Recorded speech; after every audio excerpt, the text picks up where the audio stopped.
सिर्फ और सिर्फ केवीएस के लिए, बिल्कुल केवीएस के सिलेबस के अकॉर्डिंग जिसमें हम चलने वाले हैं, वो आपका लाइव है। ऑलरेडी बहुत डिस्काउंटेड है, लेकिन फिर भी अगर आप करियर विल के पुराने स्टूडेंट हैं तो डिस्काउंट इस पर भी आपको और मिल जाएगा। 800 का ये बैच है और लाइव रिकॉर्डेड प्रैक्टिस सब इसको में मिल जाएगा आपको। इसके अलावा जो केवीएस का एक कंप्लीट बैच आया हुआ है वो भी आप करियर विल ऐप डाउनलोड करके देख सकते हैं।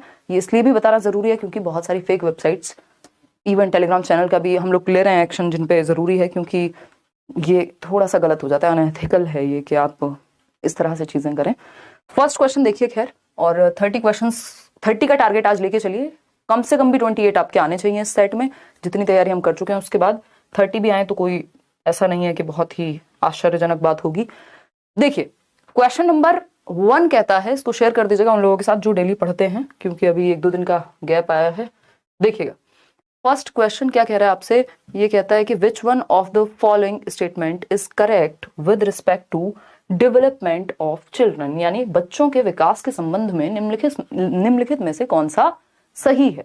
देखिए ये पढ़ना बहुत जरूरी है कि सही पूछा है कि गलत पूछा है। अगर कौन सा सही नहीं है पूछा होगा तो आंसर चेंज हो जाएगा, और बहुत ही तसल्ली से पढ़ के समझना है क्वेश्चन को। अगर आपने पढ़ के समझ लिया, हाफ बैटल वॉन, आधी लड़ाई आपकी जीत चुके हैं आप या खत्म है, क्योंकि समझना सबसे बड़ी प्रॉब्लम है पेडागोजिकल क्वेश्चंस को। सी ऑप्शन 66% लोग कह रहे हैं। पहला ऑप्शन है the domains of development are distinct and unrelated from one another, यानी विकास के जो क्षेत्र हैं, जो प्रकार हैं, जो डोमेन्स हैं, जो टाइप्स हैं, 4 मुख्य टाइप हैं, फिजिकल, कॉग्निटिव, सोशल और इमोशनल।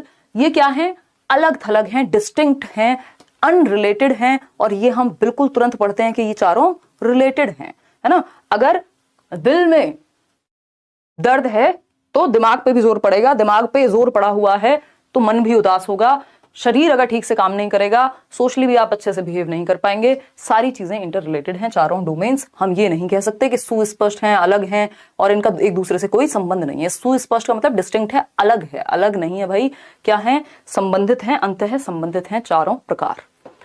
बी ऑप्शन है different theories of child development agree on the same ideas regarding development of children, यानी विकास की जितनी भी डिफरेंट थियरीज हैं, चाहे आप वाइगॉस्की को पढ़ें, पियाजे को पढ़ें, या और भी बहुत सारे लोग हैं जिन्होंने विकास पे या डेवलपमेंट की थियरीज दी हैं, इनकी सबकी जो मान्यता है वो सब सेम है बिल्कुल। मतलब theories of child development agree on the same ideas, सारे यही मान रहे हैं कि विकास अगर कॉन्टिन्यूअस है तो सबके अकॉर्डिंग कॉन्टिन्यूअस है। नहीं, पियाजे तो कह रहे हैं डिसकॉन्टिन्यूअस है। कोई कहेगा सोसाइटी का ज्यादा प्रभाव है, कोई कहेगा फिजिकल एक्टिविटी का ज्यादा प्रभाव है। तो ये बात भी गलत हो जाएगी कि सारी थियरीज जो हैं एक ही विषय में या एक मत हैं। एक मत तो 2 लोग घर में नहीं होते, हस्बैंड वाइफ क्या, भाई बहन क्या, कोई भी नहीं होता। ऐसा नहीं हो सकता कि सेम कॉन्सेप्ट, मैथ्स नहीं है ना 2 + 2 4 ही होगा, जरूरी नहीं है। ठीक, सी ऑप्शन है development of children is influenced by their social context. ये बात हमें थोड़ी अच्छी लग रही है कि बच्चों का विकास उनके सामाजिक संदर्भ से प्रभावित होता है। जिस समाज, जिस संस्कृति, जिस टाइम में आप जी रहे हैं, रह रहे हैं, उसका प्रभाव आपके विकास पर यानी बच्चे के विकास पर पड़ता है। किन कार्टून्स को वो देख रहा है, किन लोगों के बीच वो है, उस टाइम पे सामाजिक आर्थिक स्थिति क्या है, बहुत सारी चीजें, तो लगभग सोशल कॉन्टेक्स्ट का प्रभाव पड़ता है। ये वाइगॉस्की भी कहते हैं और इस बात को नकारा नहीं जा सकता। बात तो सही लग रही है, फिर भी डी ऑप्शन पढ़ेंगे। Development is a smooth and continuous process for all children. देखिए कॉन्टिन्यूअस तो है, मान लिया, लेकिन स्मूथ है ये किसने कहा। इतना भी कुछ ऐसा नहीं कि इसमें कुछ टास्क नहीं होते या बाधाएं नहीं होती। डेवलपमेंटल हैजार्ड्स नाम की एक चीज होती है, इसमें सी ऑप्शन ही सही है, आप लोग सही उत्तर दे रहे हैं। डेवलपमेंटल हैजार्ड्स नाम की एक चीज होती है, यानी खतरे होते हैं, बच्चा गिर जाए, कोई गलत केमिकल की चपेट में आ जाए, सही एनवायरमेंट ना मिले। तो डेवलपमेंट में क्या है, चेतावनियां भी हैं, परेशानियां भी हैं, बाधाएं भी हैं। ठीक, तो हजार्ड्स भी हैं डेवलपमेंट में। ऐसा नहीं है कि हजार्ड्स है ही नहीं या प्रॉब्लम्स नहीं है, चेतावनी नहीं है। ठीक, तो ये स्मूथ है ऐसा नहीं है। स्मूथ तो भैया आपका नेशनल हाईवे ही होगा कि आराम से चले जाओ, वहां पे भी गड्ढे मिल सकते हैं। तो ये तो डेवलपमेंट है। ठीक, तो C option is the right answer. और स्मूथ बनाने के लिए आपको अच्छा एनवायरमेंट, अच्छी एक्टिविटीज, न्यूट्रिशन सब कुछ देना होता है। तो बच्चों का विकास उनके सामाजिक संदर्भ से प्रभावित होता है, इस बात को हम सही मानेंगे बाकी चारों ऑप्शन में। क्वेश्चन नंबर 2 देखिएगा, आप इसको बिल्कुल टेस्ट की तरह अटेम्प्ट करेंगे, पोल में जवाब देंगे और 28 से कम किसी के भी नंबर आने नहीं चाहिए। अगर आपने मैराथन्स देख ली हैं या नोट्स भी पढ़ लिए हैं जो फ्री दिए गए हैं आपको, ठीक है। चलिए आ जाइए, एक बार बताइएगा मुझको क्या सीन है। मैथ्स की और वीडियोस कब आएंगी मैम? मैं उदय सर को बोल के कुछ सेशंस लगवा दूंगी, एक बार डेट अनाउंस हो जाने दो, ठीक है। और बाकी सब्जेक्ट की पेडागोजी और वो सब के लिए मैं फेक न्यूज क्यों चल रही है, एग्जाम 29 को है। रूबा मैंने अभी इस पे ही बात की है थोड़ी देर पहले ही कि एक फेक न्यूज है, फेक नोटिस है, हो सकता है फेक हो, अभी तक तो फेक ही है, हो सकता है कुछ सच्चाई हो, बट हम इस पे अभी फेक ही मानेंगे इसको क्योंकि वेबसाइट पे कुछ नहीं है। बट हाँ, इतना हम मान सकते हैं कि 20 से पहले आपका पेपर नहीं हो रहा, और क्योंकि एक हफ्ता पहले तो नोटिफिकेशन जारी करेंगे ही। हालांकि सीटेट की वेबसाइट कहती है कि भैया 16 से पेपर स्टार्ट होने थे, तो 16 से तो असंभव है अभी। केवीएस पेडागोजी के लिए कल हम चर्चा करेंगे अनुराग, शाम को 7:30 बजे मिलेगा यूट्यूब पर ही और करियरवेल ऐप पर भी, ठीक है ना। कल और परसों 2 सेशंस हैं आपके, ये डेमो लेक्चर्स भी होंगे, और जो लोग फ्री भी तैयारी करना चाह रहे हैं मतलब सेल्फ स्टडी से, उनके लिए भी सारी चीजें मैं बता दूंगी कहां से क्या पढ़ना चाहिए, ठीक है ना। चलिए, बहुत बढ़िया, बहुत बढ़िया। जैस्मिन कह रहे हैं कि पोल में 0 से खाता खुला, अच्छा कोई बात नहीं, ऐसी गलतियां मत करो यार। क्वेश्चन नंबर 2 देखिए, ये कहते हैं which of the following is an example of fine motor skills. GF का कॉन्सेप्ट हमें पता है, अभी हम मैराथन्स में ही पढ़ चुके हैं। ग्रॉस से फाइन जाता है, ग्रॉस क्या है, बड़ी मांसपेशियों का समन्वयन या कोऑर्डिनेशन, आपकी आर्म्स, आपकी लेग्स, इन जैसे आप दौड़ रहे हैं, भाग रहे हैं, उछल रहे हैं, कूद रहे हैं, ग्रॉस मोटर स्किल्स। स्थूल गतिक कौशल, फाइन मोटर क्या है, सूक्ष्म, फाइन का मतलब ये सूक्ष्म, जैसे एक धागा होता है फाइन होता है, तो सूक्ष्म मतलब आपकी हाथों और आंखों की मांसपेशियों का समन्वयन। जब आप ड्राइंग कर रहे हैं, पेंटिंग कर रहे हैं, निटिंग यानी बुनाई कर रहे हैं, कढ़ाई कर रहे हैं, आईलाइनर लगा रहे हैं, ये सब क्या है, फाइन मोटर स्किल्स हैं। तो रनिंग में तो भाई आपकी ग्रॉस मोटर स्किल्स यूज होती हैं क्योंकि बड़ी मांसपेशियां हैं आपकी टांगों की। पुटिंग बीड्स इन अ थ्रेड, ये बात सही है, आपकी आंख और आपके हाथों का कोऑर्डिनेशन। अगर आप एक धागे में मोती पिरो रहे हैं या सुई में धागा भी डाल रहे हैं, तो क्या हुआ, सुई में धागा भी क्या है, वो मूवी आई थी ना शायद, सुई धागा आई थी, नहीं आई थी, हाँ, तो सुई में धागा पिरोना भी क्या हो गया भाई, फाइन मोटर स्किल्स, क्योंकि इसमें आपकी छोटी मसल्स, आपकी आंखें और आपकी उंगलियों की मसल्स का कोऑर्डिनेशन, समन्वयन लगेगा। जब आप क्लाइंब कर रहे हैं, चढ़ रहे हैं सीढ़ियां, तो आपकी टांगों का प्रयोग हो रहा है, हाथों का प्रयोग हो रहा है ना। ऐसा थोड़ी सीढ़ियां चढ़ते हो तो ऐसे ऐसे उंगलियों से चढ़ जाते हो, ऐसा तो नहीं है कोई निशा के अलावा। देखिएगा एक बार, आगे बढ़ते हैं। नेक्स्ट है हॉपिंग लाइक अ रैबिट, जब आप खरगोश की तरह फुदक रहे हैं तब भी आपकी टांगों का प्रयोग है, तो ग्रॉस मोटर स्किल्स का एग्जांपल है बाकी के 3, और बी ऑप्शन है आपका जिसमें फाइन मोटर स्किल्स की बात हुई है, ठीक है। क्वेश्चन नंबर 3 देखिएगा एक बार और जवाब दीजिएगा। मैडम जी सोया मत कीजिए, थोड़ा सा पोल एक्टिवली लगा लीजिए, खाना एक्स्ट्रा खिलाएंगे हम आपको। सागर क्या कह रहे हैं, ग्रेजुएशन में 50% नहीं है, सीटेट पेपर 2 क्वालिफाइड हैं, एससी कैंडिडेट हूं, क्या केवीएस टी के लिए एलिजिबल हूं, प्लीज कंफर्म कर दीजिए। सागर, ये आपको थोड़ा सा पढ़ना पड़ेगा क्योंकि मैंने ऐसा नहीं लिखा है वहां पे कि 5% रिलैक्सेशन जैसा कुछ लिखा हो, तो एक बार मैंने सिलेबस और जो क्राइटेरिया है वो पूरा शेयर कर दिया, एक बार आपको ही वो डिटेल में जाके पढ़ना पड़ेगा, फिर भी मैं भी पढ़ लूंगी और बता दूंगी एक आध दिन में आपको, है ना, क्योंकि मेरी नजर में वो नहीं आया, उन्होंने ऐसा कुछ लिखा नहीं है वहां पे। एज में तो रिलैक्सेशन लिखा है बट परसेंटेज का रिलैक्सेशन नहीं लिखा, बाकी जगह पे होता है बट पता नहीं उन्होंने क्यों नहीं लिखा है। 76% लोग थर्ड क्वेश्चन में ए ऑप्शन कह रहे हैं। चलिए समझते हैं और जानते हैं। Which of the following traits are determined solely by heredity, ध्यान से पढ़िएगा, भावनाओं में बह करके उत्तर नहीं देना, नहीं तो गलती हो जाएगी, ठीक। तो निम्नलिखित में से कौन सी प्रवृत्ति गुण पूर्णतः आनुवांशिक है, देखिए सोनली लिखा है, ये नहीं लिखा हाईली रिलेटेड टू हेरिडिटी, सोनली यानी पूर्णतः, सिर्फ और सिर्फ हेरिडिटी का रोल है, एनवायरमेंट का 0 रोल है। सोनली का मतलब तो यही होता है ना, कंप्लीटली। तो कंप्लीटली क्या, कलर ऑफ आईज, हाँ ठीक है, आंखों का रंग मैं कितनी बार तो एग्जांपल देती ही हूं कि भाई आप लेंस लगा के चेंज कर सकते हैं, नहीं तो जो मिल गया हेरिडिटी से वही मिल गया। अब ये थोड़ी कहो कि मम्मी पापा इसको चेंज कर दो, अच्छा नहीं लग रहा, ये नहीं कर सकते ना। अगर ब्लैक कलर की आंखें हैं तो वही रहेंगी। क्या कह रही हो तुमने करा लिया था मम्मी को बोल के चेंज, आंखों का रंग चेंज, वाह। तो कुछ अपवाद होते हैं बट इनको हम इग्नोर करेंगे। इंटेलिजेंस, हाँ इंटेलिजेंस पर भी हेरिडिटी का या जेनेटिक्स का अच्छा खासा प्रभाव पड़ता है। मॉरल डेवलपमेंट, ये तो टोटली एनवायरमेंट का हिस्सा है। सोशल स्किल्स एनवायरमेंट का हिस्सा है, डोमिनेट करेगा एनवायरमेंट इन दोनों ही स्किल्स को।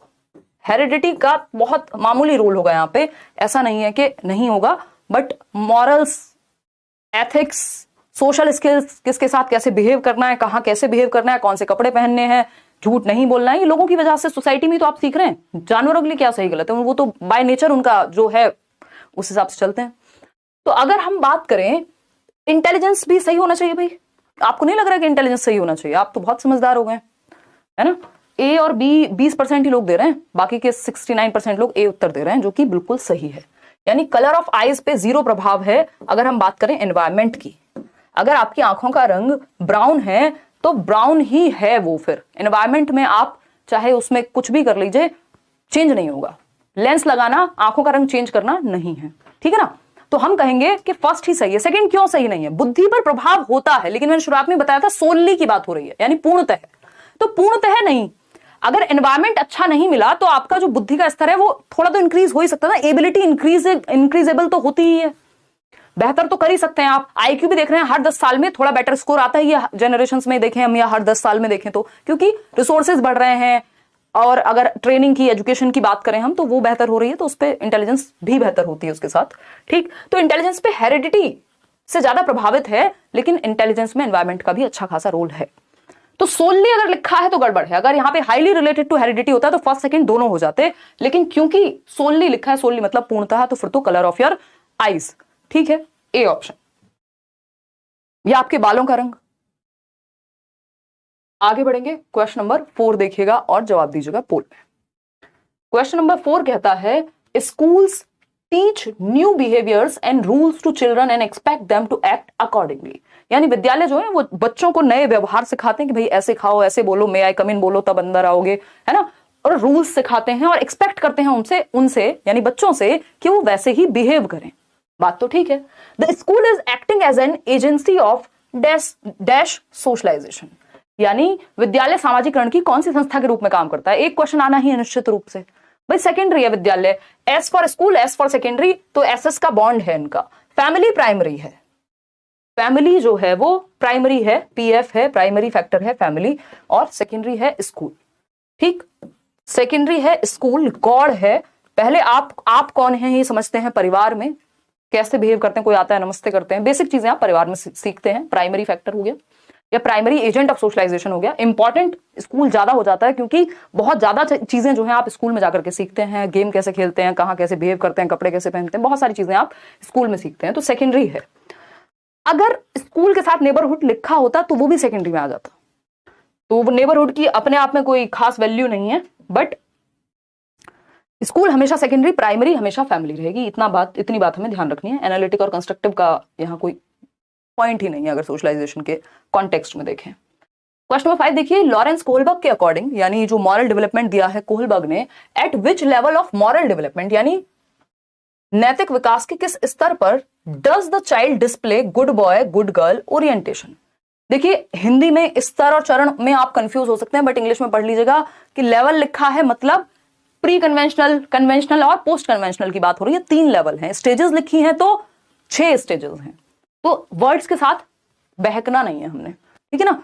तो क्वेश्चन नंबर 5B कह रहे हैं 72% लोग, यानी ये क्या है, कन्वेंशनल लेवल का पार्ट है, बिल्कुल सही बात है। Good girl good boy orientation, अच्छा लड़का अच्छी लड़की, अभिविन्यास, हमें अप्रूवल चाहिए दूसरों से। माँ बाप अगर आप ए ग्रेड लेकर के आएंगे यानी फर्स्ट आएंगे क्लास में तो आप पे गौरव महसूस करेंगे, सच बोलने पे गौरव महसूस करेंगे, तारीफ आपकी करेंगे, तो इसलिए आप कुछ कर रहे हैं। तो ये good boy nice girl orientation है जो कि कन्वेंशनल लेवल में आता है। इतनी बात क्लियर है। 10 से 13 वर्ष के बीच की स्थिति है, प्राइमरी क्लास में बच्चा पढ़ रहा होगा। प्री कन्वेंशनल में तो आपका पनिशमेंट एंड ओबीडियंस है, और सेकंड है आपका tit for tat mutual exchange. Third stage है ये गुड बॉय गुड गर्ल, और लेवल है सेकंड कन्वेंशनल पारंपरिक, जब परंपराओं यानी दुनिया में जो चल रहा है, समाज में जो चल रहा है उसके अकॉर्डिंग उसकी मॉरलिटी या सही गलत निर्धारित होता है। हेट्रोजेनस या हेट्रोनॉमस मॉरलिटी की अगर हम बात करें तो पियाजे ने इस पे बात की थी, इसमें जब दूसरों के अकॉर्डिंग बच्चा चले। ऑटोनॉमस है जब अपने रूल्स के अकॉर्डिंग चले, ठीक है ना। चलिए आगे बढ़ते हैं, B option is the right answer. But पियाजे की थ्योरी जनरली पूछी जाती नहीं है आपके पेपर में, मॉरलिटी डेवलपमेंट वाली की बात कर रही हूं मैं, पता चले कॉग्निटिव डेवलपमेंट समझ लो। क्वेश्चन नंबर 6 देखिएगा और जवाब दीजिएगा। सीटेट के एग्जाम के जवाब में दे चुकी हूं शुरुआत में ही, डोंट वरी, ठीक है ना। फेक है अभी के लिए राज वो नोटिस, क्योंकि वेबसाइट पर अभी तक नहीं है, बट इतना तो पक्का है कि 20 के बाद ही होगा एग्जाम, तो आप तो तसल्ली से रहिए। जिस दिन रिजल्ट एग्जाम की डेट अनाउंस हो जाएगी अगले ही दिन से 5 मैराथन शुरू हो जाएंगी, और एक स्ट्रेटेजी के जो भी आपके पास उस समय बचा होगा 8 दिन का 10 दिन का, उसमें आप कैसे तैयारी करें, ठीक। इतने आप मैराथन्स देखिए, पढ़िए शांति से, बताइएगा एक बार। सी ऑप्शन कह रहे हैं, Sita's ability to modify, word पे ध्यान दीजिएगा, to modify her actions of riding a scooter based on her experience of riding a bicycle would be an example of, यानी सीता का साइकिल चलाने के पूर्व अनुभव के आधार पर स्कूटर चलाने के तरीकों में बदलाव करना। यानी आपको साइकिल चलानी आती थी, आप स्कूटर चलाना सीख रहे हैं, लेकिन मॉडिफाई कर रहे हैं आप अपने अनुभव के बेस पे कि भाई हैंडलिंग जो है वो लगभग सेम होती है, आपको कैसे वो हैंडल पकड़ना है, बैलेंस कैसे करना है, बट गियर चेंज करने होंगे स्कूटर में, या स्कूटी है तो चलो उसमें एक्सिलरेट करने का ही ध्यान रखना है या ब्रेक का ध्यान रखना है, तो वो मॉडिफाई कर रही हैं, जो पहले से सीखा है उसमें मॉडिफिकेशन कर रही हैं, क्योंकि कुछ सिमिलैरिटी दोनों चीजों में है। ये सिंपल है एकोमोडेशन। देखिए मॉडिफिकेशन की प्रक्रिया, मॉडिफिकेशन करके आप कुछ नया क्रिएट कर रहे हैं, मॉडिफिकेशन, मैनिपुलेशन, एडजस्टमेंट, ये सब किसकी ओर इशारा करते हैं? एकोमोडेशन की ओर। और ये एकोमोडेशन और एसिमिलेशन मिलकर के क्या बनाते हैं? अडेप्टेशन की प्रक्रिया। आप अपने एनवायरमेंट में इन्हीं दोनों से अडेप्ट करते हैं। अगर एसिमिलेशन की बात होगी तो कुछ नया इनकॉर्पोरेट करने को कहेगा, कुछ जोड़ने को कहेगा, कुछ ऐड करने को कहेगा, कि वो साइकिल चलाना सीख रही है तो वो एसिमिलेशन हो जाता, ठीक है ना। तो आंसर क्या है? एकोमोडेशन। डिसइक्विलिब्रियम आपको पता है तब होता है जब दो चीजों में क्लैश या कॉन्फ्लिक्ट हो, बैलेंस में ना हो। इक्विलिब्रियम है जब बैलेंस में हो दो चीजें, साइकिल चलाना सीखा और साइकिल चला रही है, इक्विलिब्रियम है। तो आंसर क्या था यहाँ पे? एकोमोडेशन, क्योंकि मॉडिफाई कर रही है एग्जिस्टिंग स्कीमा को। क्वेश्चन नंबर 7 देखिएगा, ये कहता है in dash stage children start using सेमियोटिक functions rapidly develop language skills. यानी डैश अवस्था में बच्चे लाक्षणिक कार्य करना प्रारंभ कर देते हैं और उनमें भाषा कौशल तेजी से विकसित होता है। यानी लैंग्वेज डेवलपमेंट बहुत तेजी से विकसित हो रहा है। अगर आपको सेमियोटिक पल्ले ही नहीं पड़ा है, अगर आपको समझ में नहीं आया क्या चल रहा है, लेकिन अगर आपने ये पढ़ लिया रैपिडली लैंग्वेज स्किल्स डेवलप हो रही हैं, तो आपको पता है ये एक ही स्टेज है जो रैपिड लैंग्वेज डेवलपमेंट की बात करती है, वो है अर्ली चाइल्डहुड। अर्ली चाइल्डहुड जो क्रिटिकल पीरियड है लैंग्वेज डेवलपमेंट के लिए, फास्टेस्ट लैंग्वेज डेवलपमेंट यानी भाषा का सबसे तेजी से जो विकास है वो 2 से 6 वर्ष में होता है, इतना पता है।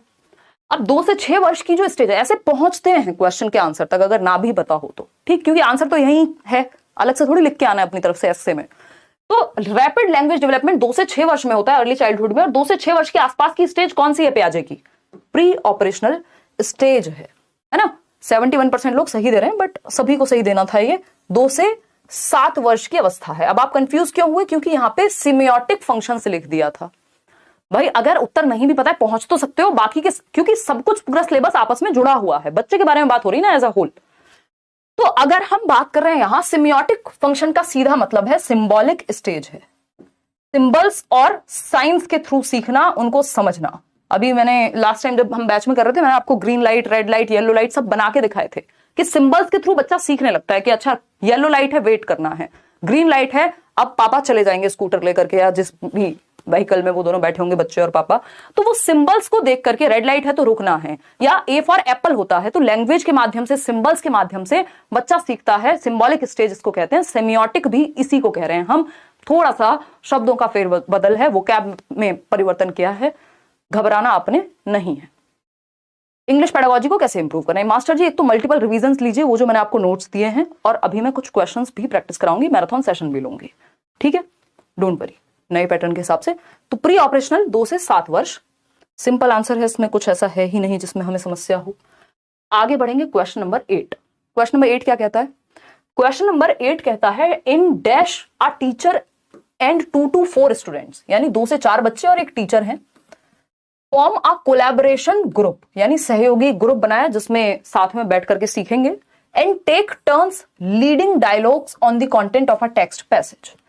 यानी डैश में एक अध्यापिका और 2-4 बच्चे एक सहयोगी गुट बनाते हैं, ग्रुप बनाते हैं, समूह बनाते हैं, और एक एक करके लेखांश पर संवाद को आगे बढ़ाते हैं। यानी एक पैसेज पढ़ रहे हैं, एक बच्चे ने पढ़ा, फिर अपना कुछ बताया, दूसरे बच्चे से पूछा अच्छा तुम्हें क्या समझ आया, फिर टीचर से पूछा, अगर अटक रहे हैं तो टीचर बच्चों से पूछ रहे हैं, टीचर बच्चे से सीख रहे हैं, बच्चा टीचर से सीख रहा है, या सब एक दूसरे से सीख रहे हैं, एक दूसरे को प्रभावित कर रहे हैं। चिल्ला चिल्ला के हमने ये डिस्कस किया है कि इसको रेसिप्रोकल टीचिंग कहते हैं। वाइगोस्की वाला जो लास्ट मैराथन था उसमें लास्ट कॉन्सेप्ट हम बात कर रहे थे, इस पे लिखा हुआ है, I think if I am not wrong, तो रेसिप्रोकल टीचिंग किसी ने पूछा भी था।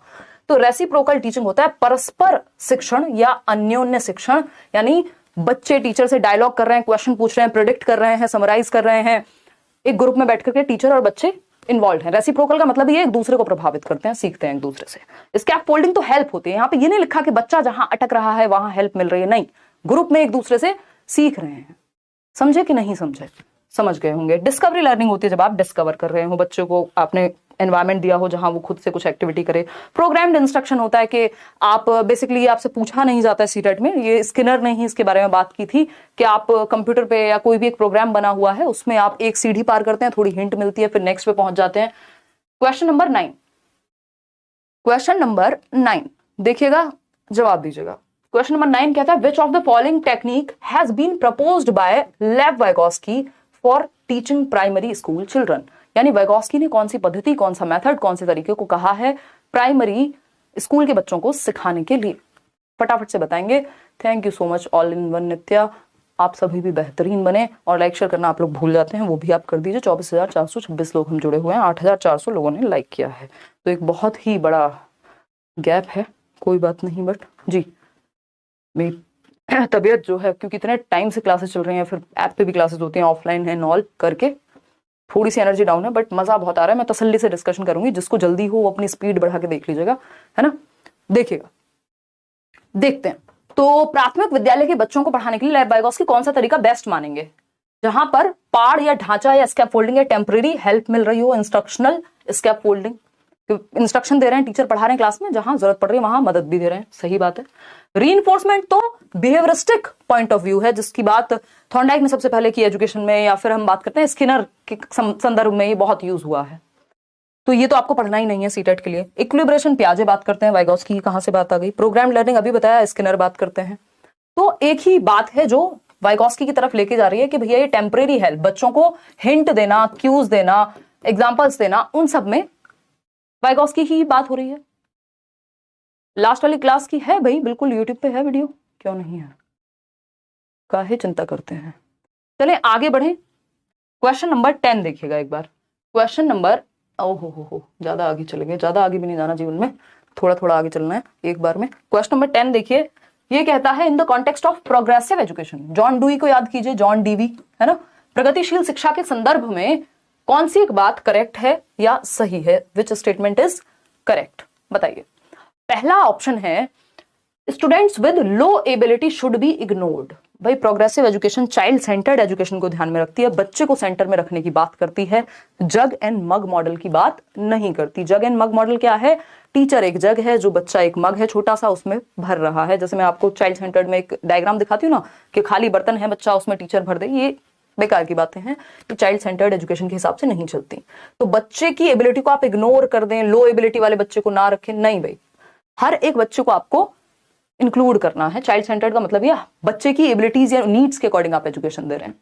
बी ऑप्शन है there should be no place for democracy in a classroom. John Dewey कह के चले गए कि भैया लोकतांत्रिक होनी चाहिए शिक्षा, हर किसी को अपनी बात कहने का अधिकार हो, क्लासरूम में अभिव्यक्त कर सकें बच्चे। ये कह रहे हैं लोकतांत्रिक नहीं होगी, जगह ही नहीं है, ये भी गलत हो गई। तो फिर हिटलर टाइप एजुकेशन हो गई, टीचर सेंटर्ड हो गई। सी ऑप्शन है student should be encouraged to become problem solvers, यानी विद्यार्थियों को समस्या समाधान हेतु प्रोत्साहित करना। अब प्रोग्रेसिव एजुकेशन क्योंकि वो प्रोग्रेस की बात कर रही है, प्रगति की बात कर रही है, तो बच्चों को बढ़ावा देना, बच्चों को एक्टिव रखना। जिस ऑप्शन में बच्चा एक्टिव है 99% चांस है कि वही सही है। ये मूल मंत्र है जो आप जानते हैं, जो हमने डेवलप किया है over the period of time let's learn पर, कि बच्चा एक्टिव कहां दिखेगा, समस्या समाधान में दिखेगा, है ना।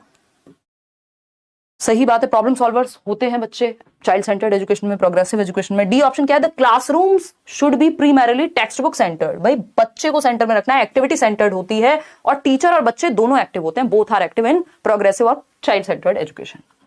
तो C option is the right answer, क्योंकि यही सही है, बाकी तीनों ही गलत थे। क्वेश्चन नंबर 11 देखिएगा, गार्डनर, आपके प्यारे फेवरेट गार्डनर। थोड़ा कम समय देंगे अब हम आपको क्वेश्चन सॉल्व करने के लिए, फटाफट से आंसर दीजिएगा।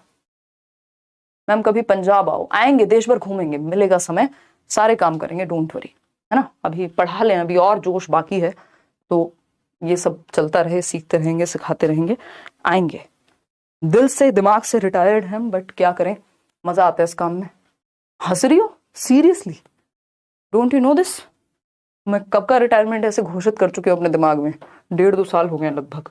देखिएगा क्वेश्चन नंबर 11 की अगर हम बात करें, according to Howard Gardner the ability to detect and respond appropriately to the moods, temperament, intentions of others is known as. यानी हावर्ड गार्डनर के अनुसार किसी अन्य व्यक्ति की मनोदशा, यानी आप दूसरे के स्वभाव को, कि आज इसका मूड गर्म है या इसका मूड रोज ही गर्म रहता है, ठीक, और मेरी तरफ देखने की जरूरत नहीं है तो ठीक है ना। और एप्रोप्रिएटली आप दूसरे के मूड और टेम्परामेंट को देख करके समझ रहे हैं, इंटेंशन क्या है अगले इंसान की वो समझ पा रहे हैं, मतलब दूसरों को समझने में अच्छे हैं, तो ये क्या कहलाएगा। मैम सिलेबस कंप्लीट है बट सब कंफ्यूजन हो रहा है, नोट्स भी अलग अलग पढ़ रही हूँ, प्लीज आप ईवीएस के नोट्स, मैम सुपर टेट का बैच कब आएगा। गुरमीत कहाँ से कहाँ चले गए भाई। सुपर टेट का बैच पहले आने दो वैकेंसी। और बात रही किसकी, क्या कहते हैं इसको, नोट्स की, देखो कंफ्यूजन होना स्वाभाविक सी बात है। जो आप 70 जगह से 70 बार पढ़ने से अच्छा है एक ही चीज को 7 बार पढ़ लीजिए, कंफ्यूजन कम होगी, कॉन्सेप्ट्स बेहतर होंगे, प्रीवियस ईयर को एनालाइज कीजिए। ईवीएस के नोट्स मिल जाएंगे, एक आध दिन और रुको, है ना। अभी ये केवीएस की 2 क्लासेस खत्म होने दो, इस हफ्ते के अंत तक मिल जाएंगे, ठीक है ना। और सी ऑप्शन कह रहे हैं आप लोग 73% लोग, भाई दूसरे यानी अदर्स की इंटेंशन, अदर्स के मूड और दूसरों के मूड, दूसरों की टेम्परामेंट, दूसरों के बिहेवियर को समझना। इंटरपर्सनल, इंटर का मतलब ये 2 या 2 से अधिक। अगर ये सेल्फ लिखा होता, सारा क्वेश्चन ऐसे का ऐसे ही रहता, बस खुद के मूड को समझना होता तो इंट्रापर्सनल हो जाता। 8 प्रकार की बुद्धि दी है ना गार्डनर ने, ठीक। लिंग्विस्टिक में तो भाषा पे और बॉडीली काइनेस्थेटिक में स्पोर्ट्स पर्सन आ जाएंगे, इसमें पोइट वगैरह आ जाएंगे। क्वेश्चन नंबर 12 देखिएगा। निशा इसलिए हंस रही है कि इतना तो एक्टिव रहते हैं हम, रिटायर्ड लोग ऐसे रहते हैं। यही कहना चाहती हूँ। तुम नेल पेंट लगा के घूम रही हो, क्या बात है वो भी एक नेल पे, बस कमाल कर दिए, हंस रही हो।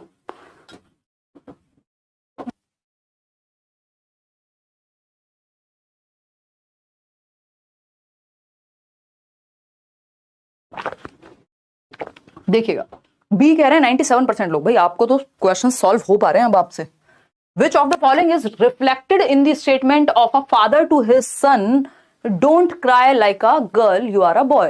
कि भैया तुम लड़के हो, लड़कियों की तरह क्यों रो रहे हो। लड़कों को रोने का अधिकार नहीं होता है हमारे समाज में, उनमें इमोशंस नहीं होते, वो रॉबर्ट्स होते हैं, ऐसा कहना चाह रहे हैं पिताजी, मैं नहीं कह रही हूं।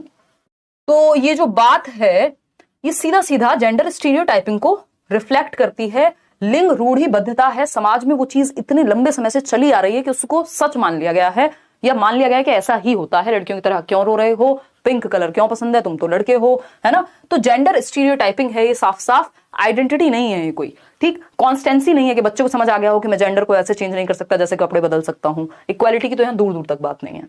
तो ये स्टीरियोटाइप है, स्टीरियोटाइप में बायसनेस निहित होती है क्योंकि आप किसी एक साइड तो झुके हुए हैं ना, तो ये रूढ़िबद्धता है जो चली आ रही है। क्वेश्चन नंबर 13, क्वेश्चन नंबर 13 देखिएगा, समझते हैं। पोल में आप जवाब देंगे, क्या पूछा है, नोट लगा हुआ है। नेक्स्ट ऑफलाइन क्लास कब होगी, लास्ट संडे मैंने मिस कर दिया था, इस बार एक ही क्लास रखी थी क्योंकि इतना मैंने इस बार ऑनलाइन 8.5 घंटे की मैराथन ली है, तो मैं सोचा कि एक क्लास में जो भी चीजें होंगी, क्योंकि केवीएस भी आ गया तो थोड़ी ज्यादा व्यस्तता बढ़ गई। अब केवीएस के टाइम पे ऑफलाइन क्लास होंगी और थोड़ी 3-4 दिन तो कम से कम रखेंगे ताकि इंपॉर्टेंट चीजें हम और अच्छे से डिस्कस कर पाए। तो 2-4 महीने अब रुक जाइए, इस बार हो सकता है मीटअप भी हम ना करें। क्वेश्चन नंबर 13 देखिएगा, ऐसे देख रहे हो, क्वेश्चन नंबर 13 मतलब कर सकते हैं। Which of the following statements about continuous and comprehensive evaluation is not correct, CCE। इस पे भी हमने चर्चा की थी लास्ट मैराथन में कि सतत और व्यापक मूल्यांकन के संदर्भ में कौन सी बात सही नहीं है। देखो कोई भी मूल्यांकन हो, कोई भी पॉलिसी हो, बच्चे के भले के लिए आएगी, है ना। तो अब देखते हैं किसमें भला नहीं है, वही सही नहीं है। It is an easy way for the teachers to test learners frequently. अब ये टीचर्स के लिए आसान नहीं बनाना कुछ भी। टीचर्स का जहां काम कम होता हो वो ऑप्शन कहीं सही नहीं होता, टीचर्स का काम ज्यादा होना चाहिए, सुपर वुमेन सुपर मैन होते हैं वो। It is the latest development in the teaching learning process, यानी अध्यापन और अधिगम की प्रक्रिया में नवीनतम प्रक्रिया है, एक नया ढंग है असेस करने का, बात तो सही चल रही है। It creates interest among the learners for student studies, यानी ये विद्यार्थियों में अध्ययन के प्रति रुचि पैदा करता है, ये और अच्छी बात लग रही है। डी ऑप्शन है conventional paper pen test do not assess all the attributes and abilities of learners। अब ये बात हमें थोड़ा सा ज्यादा बेहतर लग रही है। पूछा था नॉट, मैं पढ़ते पढ़ते खुद ही भूल गई, नॉट पूछा था, ठीक। तो अगर हम बात करें तो ये दोनों तो एकदम सही है कि भाई लेटेस्ट डेवलपमेंट है और इससे इंटरेस्ट पैदा होगा। पूछ रहे हैं क्यों नहीं, क्या सही नहीं है, तो पहला ऑप्शन यह शिक्षकों के लिए शिक्षार्थियों का निरंतर परीक्षण करने का आसान तरीका है। तो it is an easy way for the teachers to test learners frequently. ये अपने आप में भाषा जो इस्तेमाल हुई है वो नेगेटिव सी है ना, क्योंकि हम टेस्ट फ्रिक्वेंटली की अगर हम बात करें, लेकिन इसका मतलब अगर यहाँ कॉन्टिन्यूअसली लिखा होता तो यही पॉजिटिव लगने लगता हमें, लेकिन ऑप्शन तो एक ही सही होगा ना कोई। डी ऑप्शन कहता है conventional paper pen test do not assess all the attributes and abilities of learners. तो कहीं बेहतर है, इसको हम बेनिफिट ऑफ डाउट दे सकते हैं कि हाँ भाई ये कहना चाह रहा है कि सतत बेस पे डेली ऑब्जर्वेशन के आधार पे हम बच्चे को टेस्ट कर पाए। हालांकि इसमें भी बहुत अच्छी भाषा का प्रयोग नहीं हुआ है, लेकिन इससे ज्यादा कहीं खराब भाषा यहां प्रयोग हुई है जो ज्यादा 100% ही गलत है सीसीई के बारे में। क्योंकि यहाँ पे कॉन्टिन्यूस का मतलब चलो फिर भी हम ये लगा सकते हैं, हालांकि भाषा सही नहीं है ये, लेकिन फिर भी कॉन्टिन्यूस का मतलब हम लगा सकते हैं कि फ्रिक्वेंटली यानी डेली बेसिस पे आप असेस कर पाएंगे। ये जो कह रहा है conventional paper pen test do not assess all the attributes and abilities of the learner, ये तो सही है, ये तो सही है। क्या हो गया, मैंने गलत खाना खा लिया क्या आज? देखिएगा ये तो सही है कि पारंपरिक जो पेपर पेंसिल टेस्ट होते हैं वो गलत तरीके से, वो ठीक से असेस नहीं कर पाते। ये बात बिल्कुल सही है, सीसीई को इसीलिए लाया गया। तो हम सही थे कि ए ऑप्शन गलत है और सबसे ज्यादा गलत भी है, नहीं तो हमें लग रहा था कि डी सबसे ज्यादा गलत है, क्योंकि ए भी है गलत ही, कि बस बेवजह फ्रिक्वेंटली बार बार सतत होता है, पॉजिटिव वे में लिखा होता है, ये लैंग्वेज चेंज हो जाती है अगर सतत की बात होती, फ्रीक्वेंसी उसमें भी होती है, बट इसका मतलब ये नहीं है रात और दिन बस टेस्ट करना है बच्चे को, तो ये गलत हो जाएगा। अब इसको समझ लेते हैं। बहुत सारे लोगों को ये डी लग रहा था ऑप्शन, जो कि गलत है। केवीएस पीआरटी फॉर्म में सब्जेक्ट में क्या फिल करना है? कमल, जो भी आपके बेसिक शॉर्ट में जितने भी मेन सब्जेक्ट्स रहे हों वो लिख देना, कोई फर्क उससे पड़ता नहीं है। देखिएगा, conventional paper pen test do not assess all the attributes and abilities of learners, ये बात एकदम सही थी कि जो पारंपरिक पेपर पेंसिल टेस्ट चल रहे थे पुराने समय से, जब तक सीसी नहीं था, तो वो सारे एस्पेक्ट बच्चे के आकलन नहीं कर पाते थे कि उसके पेपर पेंसिल के अलावा उसके को करिकुलर एक्टिविटीज को जांच नहीं पाते थे। तो सीसीई के बारे में एकदम करेक्ट बात है ये। फॉल्स क्या है? सिर्फ यही कि शिक्षकों के लिए शिक्षार्थियों का निरंतर परीक्षण करते रहो, उसमें आसानी हो जाएगी। तो ये ऐसा नजर आ रहा है कि बस टेस्ट करना ही एकमात्र उद्देश्य है। तो ए ऑप्शन ही गलत है और इसीलिए यही सही है, बाकी तीनों पॉजिटिव हैं, एकदम सही है। सीसीई के बारे में बात कर रहे हैं, ठीक है। ये समझ का फेर है, नहीं तो इसमें कंफ्यूजन हो सकती है। क्वेश्चन नंबर 14 देखिएगा, असर्शन यानी एक कथन है और एक है रीजन। आपका फेवरेट क्वेश्चन का टाइप है ये। असर्शन क्या है? A teacher should understand the social, cultural, religious and linguistic diversity of the classroom, यानी एक अध्यापक को कक्षा की सामाजिक, सांस्कृतिक, धार्मिक और भाषाई विविधता को समझना चाहिए कि क्लासरूम में डाइवर्सिटी होगी, अलग अलग भाषा, जाति, धर्म, कल्चर के लोग होंगे क्लासरूम में अलग अलग जगह से। बिल्कुल सही बात है, इसमें कोई भी हमें दोहराए नजर नहीं आ रहा है ना। और अगर हम बात करें इसका रीजन क्या दिया है, इसी को तो इंक्लूसिव एजुकेशन कह रहे हैं, हर तरह के बच्चे हैं। वसीम खान कह रहे हैं आज का सेशन आसान लग रहा है because of free notes ma'am, दिल से आपको दुआ, अल्लाह आपको हमेशा खुश रखे और खूब तरक्की करे। वसीम, ये चीजें आपकी ये दुआएं हैं जो फलती फूलती हैं, मैंने अपनी तरफ से बिल्कुल प्योरिटी के साथ हमेशा प्रयास किया है, बाकी सारी चीजें बाय प्रोडक्ट हैं, है ना। देखिएगा, रीजन की अगर हम बात करें तो रीजन क्या है इसका? Learners in classroom comprise a homogeneous group, यानी कक्षा में एक समरूप समूह गठित करते हैं बच्चे। होमोजीनियस का मतलब है सब एक जैसे हैं, सबको सेम चीज में इंटरेस्ट है, सब एक तरीके से सीख रहे हैं। होमोजीनियस नहीं, हेट्रोजीनियस। हेट्रो मतलब होता है डिफरेंट, होमो का मतलब ये सेम, ठीक है। तो अगर हम बात करें तो ये फॉल्स है ये बात। सारे बच्चे एक जैसे कैसे हो सकते हैं? रोबोट्स हो जाएंगे भाई, ठीक। तो ए तो सही है, आर गलत है, इसका रीजन ये सही नहीं है। तो A is true but R is false. कहीं लिखा है ये both A and R are true, both A and R are true, नहीं। A is true but R is false, ये बात सही है। दोनों फॉल्स नहीं है, क्योंकि पहली बात सही थी कि डाइवर्सिटी वाले बच्चे होंगे क्लासरूम में। आगे बढ़ेंगे, सी ऑप्शन यहां सही था। क्वेश्चन नंबर 15, प्रियंका की बात हो रही है, चोपड़ा की नहीं, नॉर्मल हमारी प्रियंका है क्लासरूम में। प्रियंका यूजेस विबग्योर, नहीं टीचर है भाई, नॉर्मल कहाँ है, स्पेशल है ना, और बच्चा भी स्पेशल है, सब यूनिक है। अब ये चाइल्ड सेंटर्ड एजुकेशन ऐसी तो बातें कहेंगे हम। देखिएगा, अगर हम बात करें प्रियंका की, तो Priyanka uses VIBGYOR to make the students learn the sequence of 7 colours. VIBGYOR सबने पढ़ाई है स्कूल में, है ना। तो विबग्योर का यूज हो रहा है ताकि एक रेनबो में, रेनबो क्या बोलते हैं हिंदी में? इंद्रधनुष। तो एक रेनबो में क्या कर सके, वो क्रम जो है रंगों का, उसके लिए विबग्योर के भाई पहले वायलेट होगा, ये होगा, तो विबग्योर का प्रयोग होता ही है। अब ये मेमोराइज करने की एक स्ट्रेटेजी है, तो लेट्स लर्न पे तो हर किसी को ये बात पता है कि कौन सी स्ट्रेटेजी है मेमोराइज करने की। दुनिया भर के निमोनिक मैंने आपके दिमाग में भरे हुए हैं, एसपीसीएफ, प्याजे को लेकर के, है ना। अब ये जो जीएफ बनाया था ये भी हमारा एक निमोनिक ही था, है ना, कि ग्रॉस टू फाइन।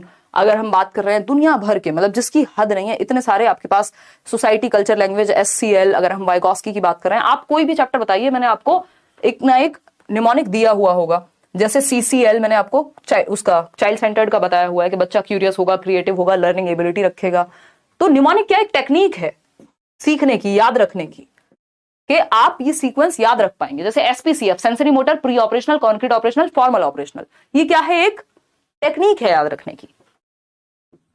तो ये स्मरणोकारी तंत्र या टेक्निक है, मतलब जिससे याद रख सकें, स्मरण कर सकें, खतरनाक शब्द है।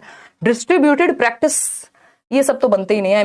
मीन्स एंड एनालिसिस में पार्ट्स में तोड़ दिया जाता है चीजों को, तोड़ तोड़ के प्रैक्टिस की अब बात ही नहीं हो रही है। तो ये निमोनिक है, एम से शुरू होता है, एम साइलेंट है, तो ये निमोनिक